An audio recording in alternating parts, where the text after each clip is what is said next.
Every year, some countries move their clocks forward in the spring, only to move them back in the autumn. To the vast majority of the world who doesn't participate in this odd clock fiddling, it seems a baffling thing to do. So what's the reason behind it?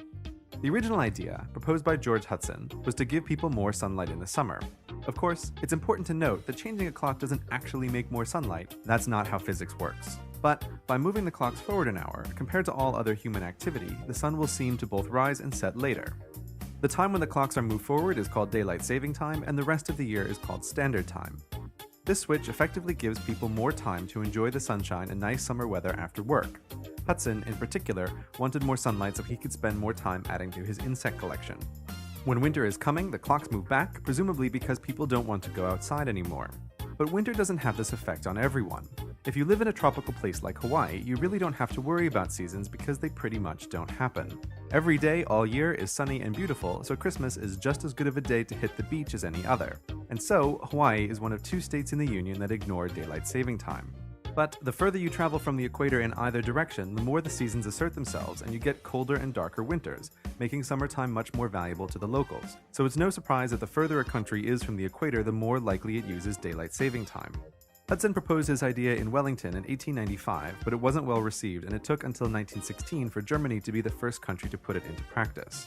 Though the uber-industrious Germans were less concerned with catching butterflies on a fine summer evening than they were with saving coal to feed the war machine. The Germans thought daylight saving time would conserve energy. The reasoning goes that it encourages people to stay out later in the summer and thus use less artificial lighting. This sounds logical, and it may have worked in the more regimented society of 100 years ago, but does it still work in the modern world? That turns out to be a surprisingly difficult question to answer. For example, take mankind's greatest invention, air conditioning, the magic box of cool that makes otherwise uninhabitable sections of the world quite tolerable places to live. But pumping heat out of your house isn't cheap, and turning on one air conditioner is the same as running dozens of tungsten light bulbs. If people get more sunshine, but they don't use it to go outside, then daylight saving time might actually cost electricity, not save it. This is particularly true in a place like Phoenix, where the average summer high is 107 degrees and the record is 122. If you suggest to an Arizonan to change their clocks in the summer to get more sunshine, they laugh in your face. Sun and higher electricity bills are not what they want, which is why Arizona is the second state that never changes their clocks. Another problem with trying to study daylight saving time is rapid changes in technology and electrical use. As technology gets better and better and better, more electricity is dedicated to things that aren't light bulbs, and the lure of a hot, sweaty, mosquito-filled day outside is less appealing than technological entertainment and climate-controlled comfort inside.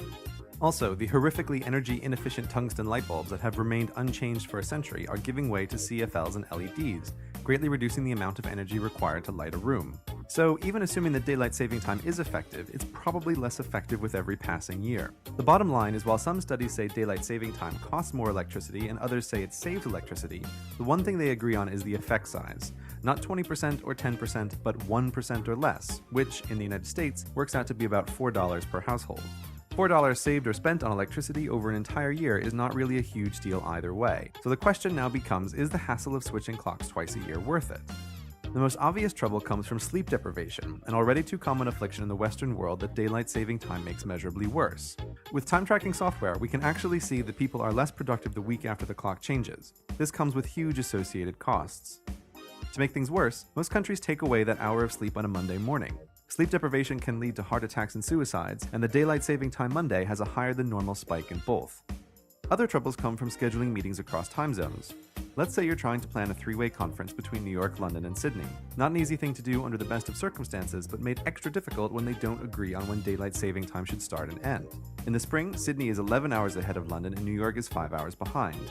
But then New York is the first to enter daylight saving time and moves its clock forward an hour. 2 weeks later, London does the same. In one more week, Sydney, being on the opposite side of the world, leaves daylight saving time and moves its clock back an hour.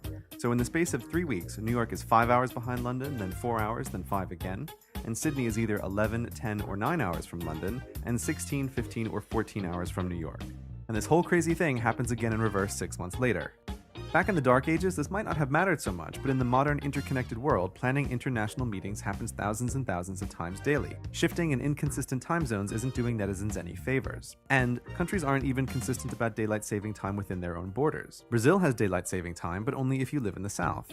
Canada has it too, but not Saskatchewan. Most of Oz does daylight saving time, but not Western Australia, the Northern Territory, or Queensland. And of course, the United States does have daylight saving time unless you live in Puerto Rico, the Virgin Islands, American Samoa, Guam, the Northern Mariana Islands, or as mentioned before, Hawaii and Arizona. But Arizona isn't even consistent within itself. While Arizona ignores daylight saving time, the Navajo Nation inside of Arizona follows it.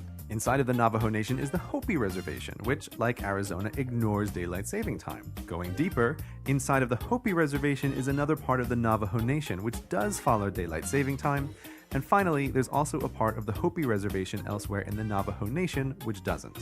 So, driving across this 100-mile stretch would technically necessitate 7 clock changes, which is insane. While this is an unusual local oddity, here's a map showing the different daylight saving and time zone rules in all their complicated glory. It's a huge mess and constantly needs updating as countries change their laws, which is why it shouldn't be surprising that even our digital gadgets can't keep the time straight occasionally.